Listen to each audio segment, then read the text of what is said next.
नमस्कार दोस्तों। क्या महाराष्ट्र का चुनाव परिणाम बदल सकता है?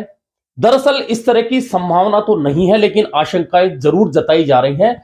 और आशंकाएं इसलिए जताई जा रही हैं कि महाराष्ट्र का जब से चुनाव परिणाम आया है, महाविकास आघाड़ी इस परिणाम को मानने को तैयार नहीं है। कई बार कई तरह के बयान और आंकड़े महाविकास आघाड़ी के नेताओं की ओर से पेश किए गए हैं कि आखिरकार हमें इतने वोट मिले लेकिन सीटें क्यों नहीं मिली।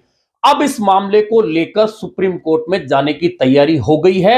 और शरद पवार, इसके अलावा अरविंद केजरीवाल और कांग्रेस के नेता और जाने माने वकील अभिषेक मनु सिंघवी की एक बैठक हुई है। और उस बैठक के बाद में निर्णय लिया गया है कि इस पूरे मामले को लेकर सुप्रीम कोर्ट में जाया जाए, सुप्रीम कोर्ट के सामने तमाम आंकड़े पेश किए जाएं और बताया जाए कि किस तरह से आंकड़ों में फेरबदल किया गया और चुनाव परिणाम को बदला गया। हालांकि चुनाव आयोग इस बात को मानने के लिए कतई तैयार नहीं है और चुनाव आयोग ने कहा है कि वीवीपैट और ईवीएम को मिलान करने की जो मांग है वह बेबुनियाद है, क्योंकि 288 विधानसभा जो सीटें महाराष्ट्र की हैं उनकी 1440 वीवीपैट मशीनों और ईवीएम मशीनों में के वोटों का मिलान किया गया और कहीं भी किसी भी मामले में गड़बड़ी नहीं पकड़ी गई है।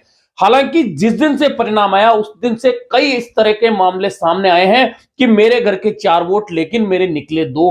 कई गांवों ने फिर से बैलेट पेपर से वोट डालने के लिए तैयारी की, एक गांव में रोक दिया गया, लोगों को गिरफ्तार किया गया। अब एक गांव में और इस तरह की तैयारी है। कुल मिलाकर महाराष्ट्र का चुनाव परिणाम कई सवालों के घेरे में है और देखना यह है कि क्या सुप्रीम कोर्ट में जाने से इस मामले की गुत्थी सुलझ सकती है।